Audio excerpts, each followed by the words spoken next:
예, 안녕하세요. 반갑습니다. 반갑습니다. 네, 네, 반갑습니다. 네, 저는 앞으로 한 40분 동안 여러분과 함께 메타버스 시대 새로운 시스템 개발 전략이라는 주제로 발표를 맡게 된 오주영이라고 합니다. 반갑습니다. 네, 오늘 혹시 저희 그 행사에 처음이시다, 아니면은 과거 저희가 이틀 동안 혹시 와보셨다, 제가 좀 한번 거수를 여쭤보고 싶은데, 오늘 처음 오셨다 하신 분들 있으신가요? 예, 오늘 처음 오신 분들. 네, 감사합니다. 네, 오늘 아마 처음 오신 분들도 많으신 것 같네요. 네, 그러면은 저희가 내일까지 행사가 진행이 되고 있습니다. 저희가 어제는 시뮬레이션, 그 전에는 게임, 오늘은 디지털 트윈, 내일은 이제 유니퍼올이라는 주제로 진행이 되게 되는데, 저희 내일 남은 기간까지 많은 관심과 참여를 부탁을 드리고, 시작하기에 앞서서 미리 하나 또 말씀을 좀 부탁드리고 싶은 거는, 저희 행사 지금 잘 진행될 수 있게끔 도움을 많이 주고 계신 저희 유니티 코리아의 마케팅 팀과, 그리고 저희 도움 주시는 분들을 위해서 박수 한번 쳐주시면 감사하겠습니다. 네, 그럼 바로 좀 발표로 넘어가 볼게요. 오늘 제가 발표드릴 주제는 앞서 말씀드린 것처럼 메타버스 시대의 시스템 개발 전략이라는 주제로 좀 여러분들과 이야기를 나눠보고자 합니다. 먼저 그 개발 전략, 이거를 얘기하기에 앞서서 일단 이 새로운 전략은 왜 필요할까에 대해서 저희가 고민을 먼저 좀 해보았으면 좋겠습니다. 왜 도대체 어떤 것들이 변했길래 기존과 다른 전략을 우리가 고민을 해야 되고, 또 이것들을 발휘를 해야 되는지, 그 점에 대해서는 저희 나름대로 생각을 해봤을 때에는 가장 크게 변한 부분은 아무래도 고객, 시장, 그리고 어떤 니즈들이 많이 변했다는 게 가장 큰 차이가 될 것 같습니다. 그거를 보여주는 하나 이야기로 좀 먼저 오늘 이야기를 풀어볼게요. 오늘 이야기는, 제 이야기는 많은 경우 변화에 대한 이야기가 될 것 같습니다. 시스템에 대한 변화, 환경에 대한 변화, 그리고 고객의 요구사항에 대한 변화, 이런 변화들의 이야기를 많이 할 텐데, 아마 지금 요새 시황이 좋지 않아서 이렇게 주가표를 띄워놓는 게 분위기가 안 좋을 수도 있겠는데, 네, 이런 회사가 하나가 있죠. 이런 회사가 하나 있는데 거의 파산, 도산 위기까지 갔던 회사인데, 이제 주식을 많이 보셨던 분이라면은 아마 단번에 알아봐 줄 수도 있겠지만, 애플이라고 하는 시총 1위 기업의 이제 주가표였습니다. 이제 오늘 오신 분들은 아마 다 잘 아실 것 같아요. 애플이 이렇게까지 시총 1위 기업으로 발돋움할 수 있었던 그 배경에는 이들이 가지고 있었던 가장 핵심적인 제품, 바로 아이폰이 있습니다. 근데 우리가 한 10년 전, 지금 이제 아이폰 13, 14까지 나오는 것 같은데, 한 10년 전 아이폰 1세대가 나왔을 때를 생각을 해보자면, 애플이 아이폰을 제일 먼저 출시했던 건 아니었어요. 아이폰이 있기 전에 아이파드라고 하는 게 있었습니다. 아이파드는 뮤직 플레이어였죠. 뮤직 플레이어와 핸드폰, 전화 기능을 엮어서 아이폰이라는 걸 내놨었는데, 그때 당시의 분위기만 하더라도 이게 왜 그렇게 혁신적이냐라는 질문들도 분명히 있었습니다. 뮤직 플레이어를 굳이 전화기랑 왜 합쳐야 돼? 왜냐하면 전화는 전화기대로, MP3는 MP3대로 훌륭한데 굳이 두 개를 합쳐야 되는 이유가 있냐? 라는 시장의 분위기도 분명히 있었습니다. 그거를 보여주기라도 하듯이 우리나라 이제 모 신문사에서는 이런 당시에 삼성이 가지고 있었던 옴니아라는 당시에 이제 스마트폰과 비교를 하는 분석글도 내기도 했었고, 이 신문뿐만 아니라 여러 매체에서 하드웨어적으로, 그다음에 그 안에 들어가 있는 어떤 소프트웨어적인 부분들을 경쟁을 하면서 어떤 거가 더 뛰어난 제품이다 라고 비교하는 글들을 많이 이제 게시를 했던 배경이 있습니다. 근데 우리는 다 잘 알고 있습니다. 이 두 제품 중에 하나는 살아남았고, 이제 하나는 저희가 더 이상 많이 만날 수가 없지요. 그러면 아이폰에는 있고 옴니아에는 없었던 것, 대표적으로 이제 여러 가지 비즈니스 경제지에서 얘기를 했던 것 중에 소프트웨어 생태계가 있죠. 아이폰은 앱스토어라고 하는 또 다른 생태계를 만들어냈고, 옴니아는 그러지 못했다. 근데 저는 이거를 조금 다르게 표현을 하자면, 새로운 유저 경험을 창조를 한 아이폰과 그렇지 못했던 옴니아의 차이가 아닐까라고 생각을 해봅니다. 이런 비슷한 관점에서 저도 오늘 제 발표 세션, 메타버스 시대 그리고 새로운 시스템 개발 전략이라는 부분에서 경험이 어떻게 변했기 때문에 우리 시스템을 준비하는 개발자 입장에서, 또는 기획을 하는 기획자 입장에서 고려해야 될 부분이 뭔가, 이런 것들을 몇 가지 대표적으로 짚어보고자 합니다.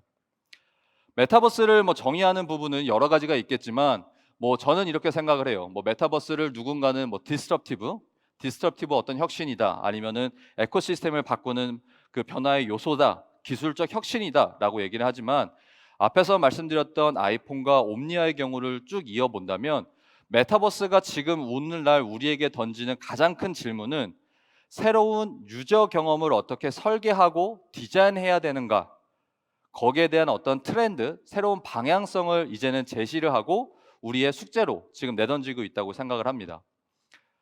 그 부분에 가장 먼저 저희가 많이 만났던 사례는 게임 쪽이 될 것 같아요. 잘 아시는 것처럼 유니티, 오늘 와 계신 저희 호스트 유니티는 저희는 게임 엔진으로 시작을 했습니다. 모바일 게임에 특히 강했고요. 화면에 나와 있는 것처럼 포켓몬고, 폴가이스, 애니팡, 리그 오브 레전드, 어몽어스나 여러 가지 게임들이 저희 유니티라고 하는 소프트웨어를 가지고 만들어지고 있고, 저희 과거 세션이나 앞으로도 많이 만들어질 것으로 기대를 합니다. 근데 이 디지털 트윈 쪽을 바라보면서 이 게임 엔진으로 시작했던 유니티가 어떻게 산업 쪽으로 진출할 수 있었는지를 좀 풀이를 해보자면은, 바로 게임 쪽에서 많이 사용되었던 게 이제는 디지털 트윈이라는 이름으로 요구가 되고 있어요. 그 대표되는 기능으로 보자면 3D 시각화, 물리 엔진, 그리고 어떤 피어 투 피어, 디바이스 대 디바이스 간의 어떤 인터랙션, 다양한 채널이나 플랫폼 간의 지원. 사실 오늘 이렇게 게임 쪽에서 관심 있어서 분들이시라면 너무나 당연한 얘기일 것 같아요. 게임 쪽에서는 이미 수년 전부터 아무렇지도 않게 대응을 하고 너무나 평범하게 대응을 했던 이 다양한 기술들이 이제 제조, 그다음에 농게임이라고 저희가 얘기하는 디지털 트윈 쪽에서 이제는 요구가 되고 있고, 최근에 앞에 말씀드렸던 메타버스라는 이름으로 이제는 새로운 유저 경험, 체험의 어떤 디자인, 설계를 요구를 하고 있습니다. 게임의 발전 과정을 조금 더 저희가 살펴보고 그 다음에 시스템적으로 그럼 어떤 걸 예상을 할 수 있을까 또 좀 따져보겠습니다. 요 화면을 기억을 하시는 분도 계실지 모르겠어요. 저 디아블로라고 하는 게임인데, 이제 그때 당시만 하더라도 저희가 싱글 플레이였습니다. 내 PC에 특정 게임을 설치를 해서 나 혼자, PC 또는 콘솔이 되겠죠, 나 혼자 플레이를 하던 게임이 진화를 해서 이제는 온라인에서 P2P, 상대방과 대결을 하는 게임으로 발전하게 됐고, 그게 더 넘어가서는 이제 군중 플레이가 이제 시작이 되게 됩니다. 더 이상 1대1, 1대 10명이 아니라 몇백만 명이 동시 접속해서 하는 군중 플레이, 그리고 PC나 온라인뿐만 아니라 이제는 모바일로 넘어가면서 그 안에서의 트랜잭션도 이루어지게 됩니다. 그리고 최근에 만나고 있는 게임 요소로는 이젠 더 이상 게임을 소비만 하는 소비 주체가 아니라 실제 생산까지 할 수 있는 프로슈머라는 개념까지 접목되게 되면서 이제는 내가 창작자의 일원으로 나의 친구나 나의 다른 일원들을 초대를 해서 나의 게임을 그 세계관 안에서 플레이할 수 있게 하는 이런 프로슈머 월드로도 진화를 하고 있습니다. 앞에 말씀드렸던 것처럼 이 게임사의 어떤 큰 발전 과정을 볼 때 이 메타버스 그리고 디지털 트윈 쪽에서의 사용자 경험도 앞으로 어떻게 변화 또는 요구될 수 있을지를 저희가 조금은 예측을 해볼 수 있을 것 같습니다.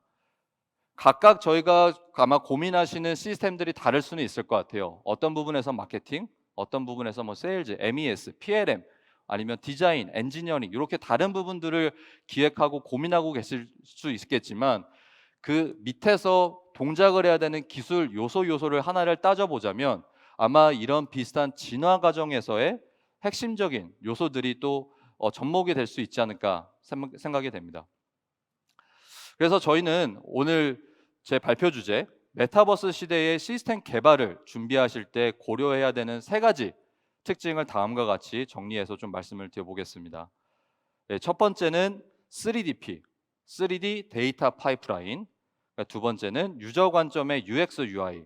그리고 마지막으로 모듈 중심의 서비스와 기능. 이렇게 3가지를 좀 순서대로 말씀을 드려볼게요. 앞에도 말씀드렸던 것처럼 이제 메타버스 이전 세대로 봤다 그러면은 봤을 때는 가장 중요하게 많은 기업 또는 기관에서 핵심적으로 생각했던 건 데이터였습니다. 그 전 세대를 또 저희가 생각을 해본다 그러면 데이터가 많이 분산이 되어 있었죠. 시스템별로, 채널별로, 유저별로 여러 가지로 데이터가 분산이 되어 있다 보니 통합 데이터, EDM, EDW라는 개념, 그리고 그게 더 발전돼서 빅데이터라는 개념을 해서 데이터의 통합적인 어떤 체계 관리가 굉장히 많이 중요하게 여겨지고 있었습니다. 근데 이제 메타버스 시대에서는 저희가 생각할 때는 이제는 데이터뿐만 아니라 3D라고 하는 자산 역시 이런 통합적인 관리가 필요한 시대라고 생각을 합니다. 무슨 얘기냐면 바로 이런 3DP, 3D 데이터 파이프라인을 통해서 전사 관점에 시스템별로 지향하는, 시스템별로 관리하는 각각의 어떤 자산이 아니라 회사 전체적인, 조직 전체적인 관점에서 관리하고 운용될 수 있는 그런 파이프라인을 이제는 갖추시는 게 메타버스 시대의 전략 중에 하나가 되어야 된다고만 생각을 해요. 간략하게 소개를 드려볼게요. 먼저 저희 3D 데이터 파이프라인은 시작은 CAD와 BIM으로 시작을 하겠습니다. CAD, 뭐 여러 가지 저희 소프트웨어가 있겠죠. 카티아가 될 수도 있고 지멘스가 될 수도 있겠고 상용되어 있는 여러 가지 소프트웨어, BIM도 마찬가지로 오토데스크사에 아니면 여러 가지 뭐 레빗이나 이런 것들에 대한 빔 데이터, 그리고 이 두 가지뿐만 아니라 메타데이터도 굉장히 많을 거예요. 그럼 이런 원천적인 소스를 가지고 3D 데이터 파이프라는 걸 통해서 궁극적으로 산출하고자 하는 부분은 전사 통합적으로 사용할 수 있는 공통의 3D 표준이 되겠습니다. 과정 하나하나는 다 뜯어보지는 않겠지만 CAD나 BIM을 임포트해서 3D로 빠르게 변환하고 그거를 다양한 시스템 목적, 가장 오른쪽에 보이는 뭐 마케팅, 엔지니어링, 디자인, 뭐 시뮬레이션, 머신러닝 이런 다양한 어떤 시스템별로 제공과 지원을 할 수 있게끔 표준화된 어떤 그 공간과 관리 체계를 마련하는 게 핵심이라고 생각을 합니다. 그리고 이 과정을 준비함에 있어서 놓치지 않아야 될 부분 중에 하나는 하단에 3가지 키워드로 적어놓은 자동화, 재활용성, 그 다음에 내재화 부분이 되겠습니다. 특히 기업 부분에서 가장 많이 또 고민하시는 부분 중에는 자동화가 있으실 거예요. 왜냐하면 데이터가 말 그대로 살아 숨쉬는 데이터들이 굉장히 많은 걸 알고 있습니다. 모 제조사 같은 경우는 출시 바로 직전에 갑자기 엔지니어링 데이터가 바뀌기도 하고 바로 다음 주에 상품이 출시가 돼야 되는데 디자인이 변경이 되기도 하고 이런 식으로 빈번하게 데이터가 변경되거나 업데이트가 되어지는데 이런 걸 매번 사람이 수작업으로 한다는 건 굉장히 비효율적일 수밖에 없습니다. 근데 이 전체적인 과정을 이제는 자동화로 가져가게 된다 그러면 CAD나 BIM이 업데이트 될지언정 자동화되어 있는 프로세스로 공용의 어떤 관리 체계로 가져갈 수 있다면은 생산성이나 어떤 효율성 측면에서는 훨씬 더 극대화될 수 있는 여지가 있다고 생각을 합니다. 그래서 이런 3D 파이프라인을 중앙적으로 저희가 먼저 놓게 되면은 이 시스템들을 통해서 여러 어떤 또 단일 시스템들이 거기에 대한 수혜가 될 수 있겠고요. 디자인부터 모니터링, 교육 훈련, 시뮬레이션 아니면 최근에 많이 나오고 있는 뭐 협업 도구, 가상 오피스 등등으로 시스템 수는 정말 저희가 더 많이 붙일 수가 있겠죠. 이런 것들을 지원을 하게 되고 그리고 이 3D라고 하는 전체 통합 관점을 관장할 수 있는 관리자 도구와 어떤 분석 기능 도구 그리고 이미 기존에 존재하고 있는 DB와 서버 여러 가지 채널과의 연계를 만드는 것 자체가 메타버스의 어떤 기본적인 아키텍처이자 이제는 개발 전략이 되어야 된다고 생각을 합니다. 저희가 많은 경우 이제 고객사들을 만나면서 아쉬웠던 중에 하나는 예를 들면 이런 가상 오피스를 하나를 만드는 거를 메타버스에 우리는 전략이다라고 생각하시는 경우가 많은 것 같아요. 또는 아니면 우리는 교육 훈련 시스템을 기존과 다르게 VR 또는 AR로 만들고 그게 우리는 메타버스다라고 여기시는 경우가 많은 것 같은데 저희의 생각은 조금 다릅니다. 왜냐하면 이런 단일 시스템은 메타버스라고 하는 부르는 공간에서 제공되고 지원되는 하나의 서비스이자 모듈이지 그 시스템 자체가 메타버스를 대변할 수는 없지 않나라고 생각을 합니다. 그렇기 때문에 메타버스는 조금 더 큰 틀에서 보자면 궁극적으로 3D 파이프라인이라고 하는 어떤 중앙 그 체계에서의 어떤 관리 체계를 바탕으로 단일 서비스 또는 모듈화 그리고 이것들을 채널과 기존 레거시 외부 시스템과 연계하는 이 구성이 이제는 좀 고려가 되시는 게 좋겠다고 생각을 합니다. 이게 완성이 되어지는 모습은 결국에 저희가 바라는 점인 프로세스를 연계를 하는 거예요. 저희가 생각할 때는 시스템과 시스템을 연계한다는 의미는 궁극적으로 비즈니스의 밸류 체인을 연결을 한다라는 의미가 되겠습니다. 그래서 단일 프로세스가 되겠지만 그걸 위로 올리면 메이저 프로세스, 더 위로 올려서 메가 프로세스, 궁극적으로 밸류 체인을 디지털화로 하나로 묶는 것 자체가 이제는 메타버스라는 어떤 시스템 개발이 추구해야 되는 목적이자 또 목표가 돼야 된다고 생각을 합니다. 그게 어떤 식으로 좀 동작을 할 수 있는지 몇 가지 좀 그냥 비디오들을 통해서 이제 보자면 가령 예를 들어 자동차 회사의 경우 이런 3D 파이프라인이 준비가 된다고 한다면 왼쪽에 보이시는 저런 디자인적인 측면에서의 어떤 가상품평에도 바로 3D 파이프라인을 통해서 구성을 할 수가 있겠고, 그 이후에 조립 과정에서 필요한 작업 지시서나 교육 훈련 또는 마케팅적인 부분, 주행 테스트 또는 자동차를 조금 더 똑똑하게 만들기 위해 필요한 컴퓨터 비전이나 시뮬레이션까지가 한 번에 3DP라고 하는 중앙적인 어떤 관리 체계를 통해서 수혜로 제공할 수 있는 여러 가지 시스템들이 될 수 있겠습니다. 두 번째는 이제 고객, 사용자 측면의 UX, UI인 부분을 좀 강조를 드리고 싶어요. 오늘 오신 그 분들 중에 유니티를 실제로 설치해 보신 분들이 있으실까요? 있으시군요. 감사합니다. 이제 저희 유저들이 많으시네요. 감사합니다. 네. 저희가 미팅을 많이 다니고 있는데 미팅을 다니다 보면 가장 많이 듣는 질문 중에 하나가 유니티 어디서부터 배워야 됩니까? 아니면은 유니티 어떻게 하면 좀 빨리 배울 수 있나요? 라는 질문을 많이 받아요. 이 질문은 사실 너무나 당연하다고 생각을 합니다. 왜냐하면 유니티라고 하는 소프트웨어를 이제 공부를 해보시고 학습을 하시다 보면 뭔가 굉장히 좀 새로워 보이고 괜찮은 기능들이 많이 있는 것 같은데 기존의 툴과 굉장히 다르게 생겼잖아요. 3D라는 개념도 상당히 좀 생소하실 수도 있고, 근데 이거를 어디서부터 배워야 되는지, 그래서 온라인이나 주변의 학원 같은 거를 알아보면은 이상하게 내가 게임을 만들고 있다. 나는 게임을 만들면 안 되는데, 우리 회사에서 게임을 만들면 난 잘리는데, 요런 이제 저희가 의견들을 받기도 합니다. 근데 저희의 그럼 답변은 뭐냐? 어디서부터 유니티를 배우시는 게 가장 좋냐? 저희는 아이러니하게도 유니티를 배우지 마시라는 게 저희 답변이에요. 왜냐하면 기존에 알고 계시던 유니티 화면에 보이시는 이제 이런 모습을 띠고 있습니다. 유니티 이제 에디터를 처음 설치하셨을 때 물론 뭐 윈도우 창은 바꿀 수가 있겠죠. 근데 아마 보통적으로 이런 모습을 많이 보고 계실 것 같아요. 네. 이런 모습을 보고 계실 텐데 왜 저희는 유니티를 배우지 마시라라고 말씀을 드리냐면 앞에 보였던 화면을 이렇게 바꿀 수가 있기 때문입니다.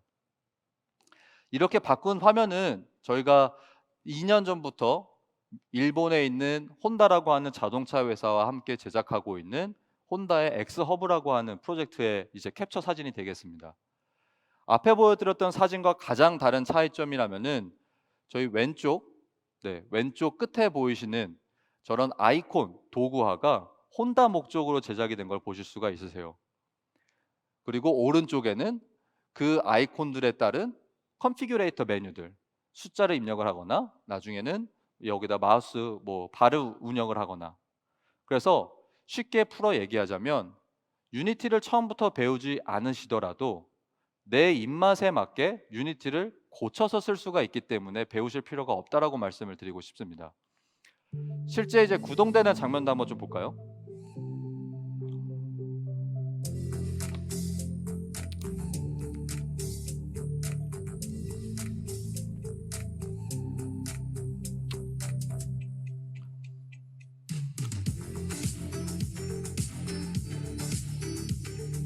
네.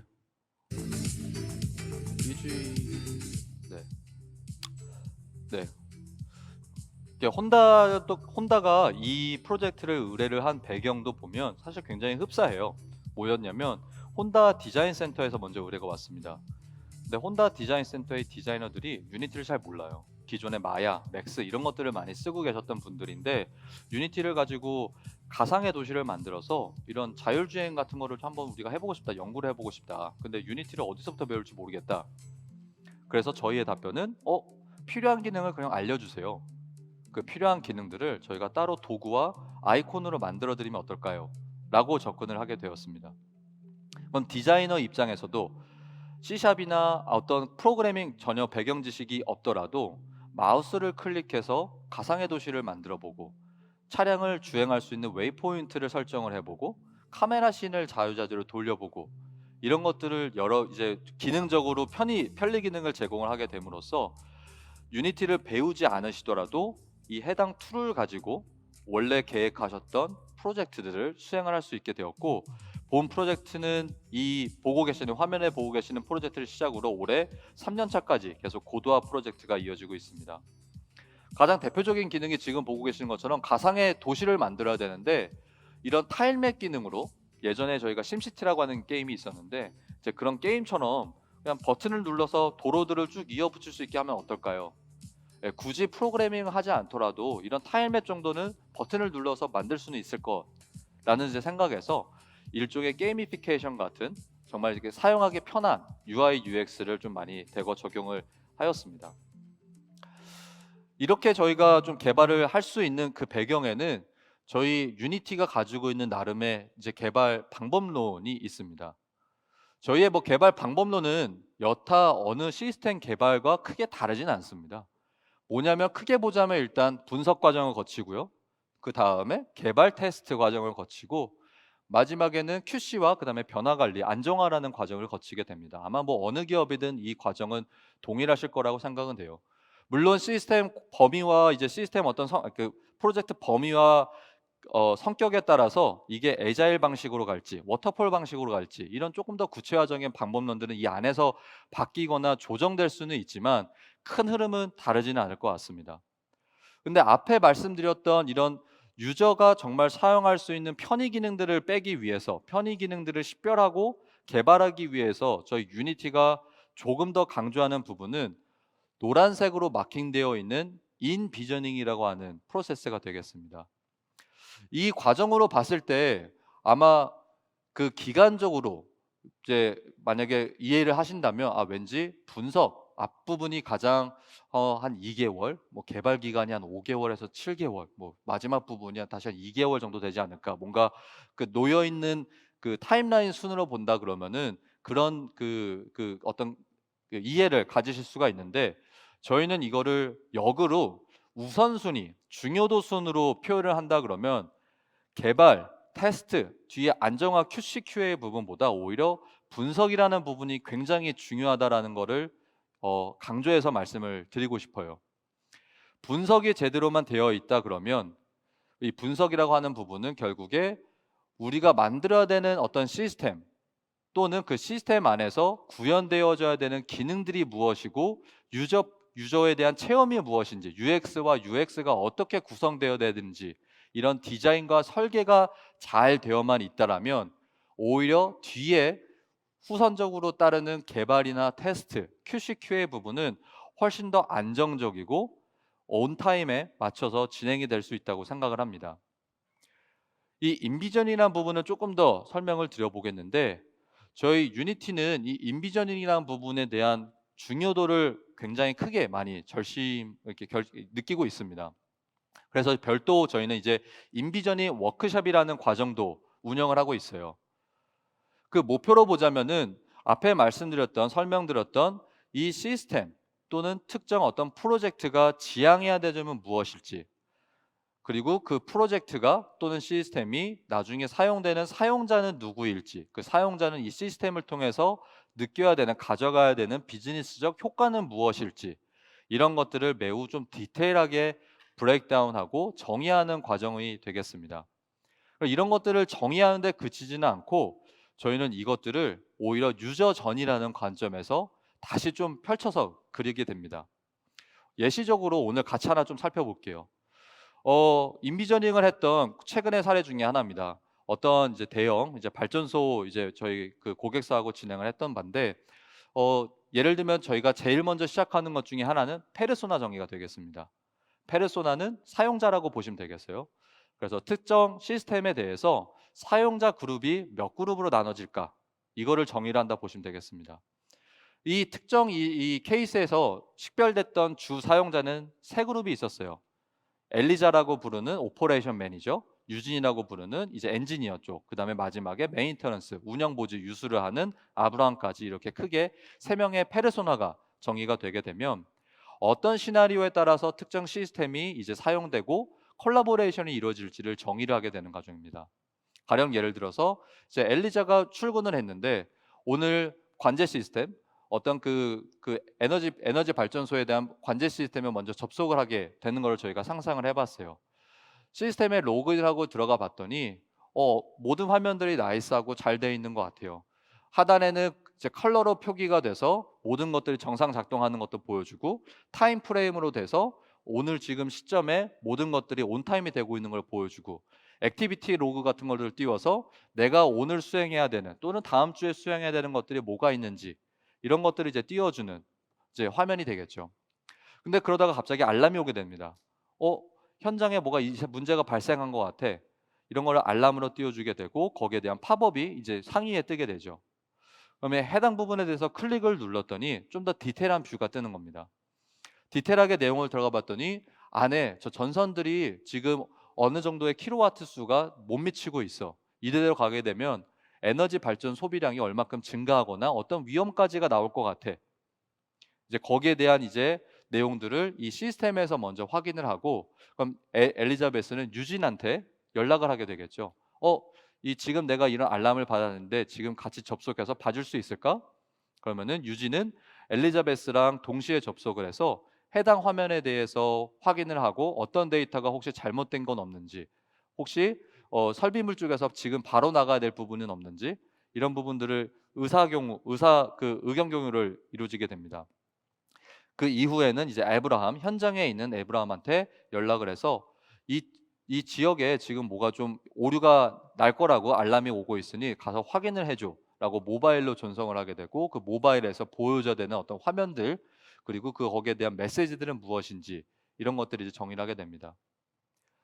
이 과정을 통해서 저희가 하는 거는 예시적으로 보여드리긴 했지만 이 유저 전이를 그림으로써 저희는 그 해당 관련되어 있는 데이터베이스, 서버, 유저 그리고 저희가 고려해야 될 부분들, 채널은 뭐가 있는지 이런 것들을 구체적으로 정의하는 과정을 거치게 됩니다.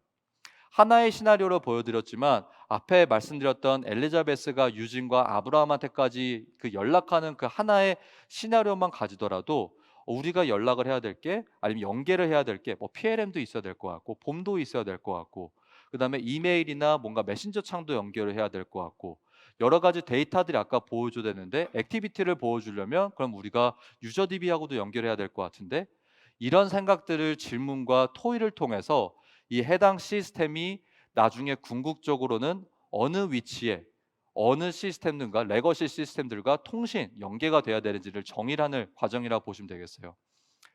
실제로 이제 이런 화이트보드나 최대한 많은 이제 비주얼 자료들을 통해서 저희는 이 과정들을 계속 디파인하고 이제 구체화해 나가는 과정들을 거치게 되고 앞에 보여드렸던 에너지 그 발전소뿐만 아니라 뭐 엠브리지나 이제 파이저 그다음에 여러 이제 글로벌 제조사들과도 이런 엔비저닝 과정을 통해서 좀 더 그 실제 사용자들이 사용했을 때 프랙티컬하고 그다음에 바로 현장에서 사용될 수 있게끔 좀 준비를 하는 부분을 저희는 강조를 하고 있습니다. 네, 마지막입니다. 네, 마지막은 이제 모듈 서비스 그다음에 이제 기능 개발 요 부분인데요. 아마 오늘 오신 분들 중에 이제 기획자나 그다음에 뭐 이제 사장님들, 대표님들 계시면은 아마 또 고민이 많으실 부분이실 것도 같아요. 왜냐하면 개발자 찾기가 요새 너무 힘들죠. 네, 개발자 구하기가 정말 하늘의 별 따기인 것 같습니다. 저희도 채용 공고를 많이 내고 있는데 저희도 좋은 사람이 있으면 좀 소개를 해주십시오. 저희도 개발자를 많이 찾고 있지만 정말 개발자 찾기가 힘든 요즘인 것 같습니다. 그러니까 더 고민이 되실 것 같아요. 개발자가 찾기가 힘든데 그럼 메타버스라고 하는 이 시스템 이거 어떻게 다 개발할 거야? 아웃소싱을 준다 하더라도 그 아웃소싱이 정말 잘할 수 있을까? 그거를 내부적으로는 누가 품질 관리를 할 수가 있지? 누가 운영을 할 수 있지? 이런 부분에서 고민이 많으실 것 같아요. 네, 뭐 몇 가지 좀 적어봤지만 앞에 말씀드렸던 것뿐만 아니라 그리고 유니티 에디터 이것도 계속 업데이트가 되는데 심지어 1년에 3번이나 업데이트가 된다고 하는데 이거에 대한 버전 관리는 어떻게 할 거고 호환성 관리 새로운 채널이 열리면은 그 새로운 채널에 대해서는 누가 맞춰줄 거지? 우리 내부적으로도 업데이트가 될 텐데 거기서 뻥나면 안 되는데 이거 서버 다운되면은 이거 책임 누가 지나? 그죠? 이런 이제 현실적인 고민들이 많으실 거라고 생각이 됩니다. 근데 저희가 봤을 때 특히 이 메타버스 시대에서 그런 고민 또는 고려하실 부분 중에 하나는 첫 번째로는 이 모든 것들을 내부적으로 다 하겠다. 내부적으로 다 개발하겠다. 라는 접근이 아니라 이미 개발되어 있는 모듈화되어 있는 부분들은 우리가 받아들이고 내부적으로 개발되는 부분들도 모듈화로 개발해서 좀 더 편리성을 가져가는 부분을 이제를 검토를 하실 필요가 있다고 생각이 됩니다. 저희 유니티 역시 이런 모듈화 기능, 모듈화 서비스 부분을 많이 강조를 하고 있어요. 저희 유니티에서는 해당 기능들을 유니티 VSP라고 부르고 있습니다. 유니티 Verified Solution Partners라고 하는데 주소는 여기 하단에 나와 있기도 한데 구글에 들어가셔서 유니티 VSP라고 치시면은 가장 상단에 나오시는 배너를 누르시면 되겠습니다. 네. 그래서 몇 가지만 소개해 드려볼게요. 대표적인 이제 VSP 모듈 기능 중에 알고릭스라고 하는 저희 제품이 있습니다. 오늘 디지털 트윈 쪽에 관심이 많으신 분들이시라면 아마 물리 엔진에 대해서도 관심이 많으실 것 같아요. 유니티가 자체적으로 갖고 있는 물리 엔진이 사실은 이게 산업 쪽에 쓰기 이게 정말 고도화가 되어 있나? 이게 정말 정확도를 보장할 수 있나? 라는 질문도 많이 가지실 텐데 이런 해당 부분에 대한 저희의 좀 그 취약점을 보완을 하고자 저희는 이제 산업 특화 물리 엔진 알고릭스를 저희는 보유를 하고 있습니다. 그래서 알고릭스가 가지고 있는 그 여러 가지 기능들 중에는 이런 유체역학이나 동력학에 대한 좀 더 고차원적인 연산 같은 것들을 저 특화 물리 엔진이 수행을 하고 이 기능을 유니티 에디터랑 연계를 해서 좀 더 디지털 트윈에서 많이 요구하시는 어떤 고차원적인 물리 엔진에서 수행될 수 있는 그런 툴을 저희는 좀 준비를 하고 있습니다. 앞서 이제 잠깐 나왔지만 케이블 같은 부분도 많이 고민하시는 부분일 것 같아요. 그래서 이제 강체뿐만 아니라 유연체, 그다음에 어떤 물 안에서의 기체의 흐름이나 이런 부분들을 좀 사실적 눈으로만 보여주는 게 사실적이 이쁘고 화려한 게 아니라 실제 물리 현상에 맞게끔 얘가 좀 보여줬으면 좋겠다라고 고민이 되신다 그러면 이 알고릭스라고 하는 제품을 한번 좀 눈여겨 보시면 좋을 것 같고 이 알고릭스 제품이 있다는 이유는 앞에 말씀드렸던 처음부터 개발자들을 통해서 개발을 하지 않으셔도 된다라는 편의가 되겠어요. 또 다른 이제 또 VSP입니다. 이제 말씀드릴 거는 VVR이라고 하는 또 제품인데요. 뭐 최근에 이제 VR 관련된 솔루션 같은 것들도 많이 만들어 보셨을 거라고 생각이 돼요. 근데 그 VR 트레이닝을 제품을 만드시다 보면은 사실 요구되는 기능들이 좀 공통적으로 많이 있습니다. 예를 들면 어떤 훈련 순서대로 시나리오를 작성을 하거나 아니면은 그 안에서 이제 그 시나리오에 따라서 뭔가 업데이트를 이제 쳐서 업데이트에 따른 뭐 SM만 좀 간략하게 바꾼다거나 그다음에 뭐 이제 가장 뭐 심플하게 표현을 해보자면 마그네틱 기능 같은 것들 뭐 어떤 물체가 내가 어떤 조립 순서에 따라서 뭐 2m 이내로 아니면 1m 이내로 다가갔을 때 자동으로 얘가 철썩 붙는 느낌을 주게끔 한다거나 이런 어떤 여러 가지 좀 기능들이 표현이 될 수 있는데 그런 대표 기능들이 이 VVR이라고 부르는 키트에 대표적으로 이미 다 구현이 되어 있는 VSP라고 보시면 되겠습니다. 네, 이제 마지막으로 소개드릴 저희 VSP는 파색이라고 하는 건데요. 이제 메타버스 쪽으로 더 이야기가 많이 되고 하다 보면 아무래도 웹에 대한 지원 부분을 또 빼놓을 수는 없을 것 같아요.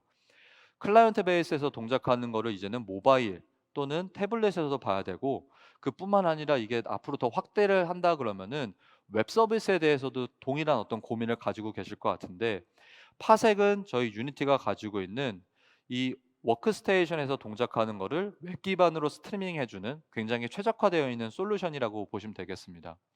이미 게임 쪽에서는 굉장히 많이 사용이 되고 있는 대표적인 어떤 기능 중에 또 도구 중에 하나예요. 그래서 사용자 수가 굉장히 많더라도 이 파색이란 거를 이용해서 레이턴시 끊김없이 그 태블릿이나 모바일에서 워크스테이션에서 보는 것과 같은 어떤 동일한 그 경험을 그대로 가져가실 수 있게끔 하는 지원하는 그런 도구가 되겠습니다. 앞에 뭐 오늘 시간 관계상 제가 3개 제품만 소개해 드렸지만 다시 한번 유니티 VSP라고 하는 페이지에 가보시면은 오늘 소개해드린 제품 이외에도 여러 가지가 있으니까 좀 참고를 해보시면 좋을 것 같습니다. 네, 정리를 해보겠습니다. 앞에서부터 좀 뭐 장황하게 아이폰 얘기도 하고 저희 뭐 메타버스 게임의 어떤 변화 과정도 얘기하고 넘어왔는데 디지털 트윈의 어떤 서비스를 영역을 펼쳐보자면 이렇게 화면에 좀 나와 있는 정도는 되지 않을까 생각이 돼요. 디자인부터 시작해서 HMI 뭐 어떤 뭐 클리닉도 있겠고 뒤쪽으로 가면 유통이나 아니면 그 뒤에 시뮬레이션 여러 가지가 펼쳐질 거라고 생각을 합니다. 근데 오늘 저의 발표는 변화라는 부분에서 먼저 화두를 던지고 시작을 했어요. 시장이 변하고 있고 유저가 변하고 있고 기술이 변하고 있고 그리고 지금 화면에 띄워놓은 이 디지털 트윈이라고 하는 이 영역도 분명 변화할 거라고 생각이 됩니다. 오늘 우리가 만나고 있는 디지털 트윈이 화면에 나와 있는 이 무지개 색깔의 바가 다가 아니라 여기서도 또 변화를 할 건데 그 변화에 대한 부분에 대해서 저희 유니티는 적극적으로 대응을 할 거고요. 그 대응하는 부분에 있어서 앞에 말씀드렸던 3DP 그리고 어떤 유저 관점에서의 UX, 그다음에 VSP 이런 부분을 저희는 더 보다 이제 보강을 하려고 합니다. 저희 유니티의 모토를 이제 마지막으로 발표를 마치겠습니다. 뭐 저희는 예전에도 그랬고 지금도 이렇게 믿고 있어요. 우리가 살고 있는 이 세상은 더 많은 크리에이터가 있으면 더 보다 멋진 곳으로 만들어질 수 있다. 저희가 게임 쪽을 지원했듯이 앞으로 디지털 트윈 그리고 이 산업 쪽을 지원을 할 때도 이런 크리에이터들을 지원할 수 있는 여러 가지 기능들과 또 어떤 제품들, 어떤 이코시스템을 만드는 과정에서 저희는 좀 더 노력을 하고 또 말씀을 업데이트를 드려볼 수 있도록 하겠습니다. 네, 제 발표는 여기까지고 그러면은 질문이 네, 유튜브에서 KSY님 혼다 설명 중 커스터마이즈 에디터 그게 개인들도 가능할까요? 개인들도 가능하기는 조금 어려운 부분이 있지 않을까 싶어요. 왜냐하면은 아무래도 좀 화면에 여러 가지 유니티 에디터를 가지고 그 안에서 뭐 소스 코드에 대한 부분에 대한 노하우나 이런 부분들을 좀 배경으로 작업을 하셔야 되는 부분들이 많이 수반이 되어야 배경이 되어야 작업을 할 수 있기 때문에 개인이라고 불가능하다고 하지는 않겠지만 여러 가지 좀 현실적인 제약들이 있지 않을까 생각이 됩니다. 네, 다음 질문은 3DP 기반으로 시스템 구축 운영 더 나아가 워크플로우에 적용하기 위해서 시스템 인력 등에 많은 비용이 든다고 생각이 합니다. 이런 제약을 고려하여 유니티를 도입하고 전사에 확산하기 위해 유니티 구축 방법론 같은 게 있을까요? 네, 제가 방법론은 하나 그 뒷부분에 보여드렸던 거는 같아요. 네, 저희 방법론 역시 말씀드린 것처럼 분석 설계, 개발 테스트, 안정화 이 단계로 넘어가는 부분인데 이거를 제일 잘 구현하기 위해서는 필요한 게 또 인비저닝이라고 하는 분석 설계의 중요도를 많이 좀 강조를 해서 말씀을 드렸습니다. 그래서 3DP도 사실 마찬가지입니다. 3DP도 저희가 처음에 저 프로세스를 도입한다고 저게 100점짜리 시스템이 될 수는 있지 않을 거라 생각을 해요. 왜냐하면 저희가 도입을 한다 할 때는 처음부터 전사적으로 도입을 하기에는 현실적으로 어려울 거라고 생각을 합니다. 아마 일개 부서 또는 특정 팀을 대상으로 이 3DP를 저희가 도입을 하고 그 이후에 전사적으로 확대되는 과정에서 이게 지원해야 되는 어떤 서비스나 팀원들, 유저들이 더 확대되는 과정이 되지 않을 거라 생각이 되는데 이 3DP 자체도 저희는 가능하다면 POC, 프로프 오브 컨셉 이런 것들을 통해서 도입을 해보는 것도 가능합니다. 네, 오프라인이네요. 네. 커스터마이즈 에디터 만드는데 얼마나 걸렸고 혼다가 지불한 비용은 대략 얼마쯤이었나요? 저도 궁금한 내용이긴 한데, 네, 유니티 에디터를 이제 저 과정은 아마 그런 게 궁금하실 것 같아요. 저희가 에디터를 커스터마이즈 한다는 게 어느 정도의 맨먼스, 그다음에 이제 비용을 좀 예상을 선정하면 좋겠냐라는 질문이실 것 같은데, 뭐 언제나 그렇듯 어느 정도를 저희가 커스터마이즈 하느냐에 따라 상당히 많이 달라질 것 같습니다. 예, 그 커스터마이즈 해야 되는 범위가 많으면 많을수록 저희도 준비를 해야 되는 기간이나 당연히 리소스적인 어떤 요구가 많아질 수밖에 없겠고 그게 적다면은 굉장히 라이트한 버전으로도 시작을 할 수는 있을 것 같습니다. 그래서 저희가 정확한 숫자나 금액까지 말씀을 드리기는 어렵지만 해당 부분에 대해서 배경을 말씀해 주시면 거기서 저희가 좀 착안해서 좀 더 답변을 드려볼 수 있을 것 같아요. 네. 아이패드에서 파색은 언제 가능할까요? 네. 죄송합니다. 네. 저희가 파색팀에게 요거는 강조해서 다시 한번 요청을 하겠고요. 네, 유니티 VSP 사용 관련한 교육 신청을 할 수 있을까요? 네, 해당 부분은 저희가 안 그래도 준비를 하고 있고 파색은 저희가 이번 동안에도 네, 준비가 되어 있는 걸로 알고 있어요. 네, 그래서 네, 요거는 따로 메일을 주시면은 네, 안내를 드리도록 하겠습니다. 네, 시간이 다 돼서 저는 그럼 이만 네, 여기까지 마치고요. 네, 또 궁금한 사항은 저희 앞쪽에 부스에서 네, 질문 주시면 감사하겠습니다. 네, 고맙습니다.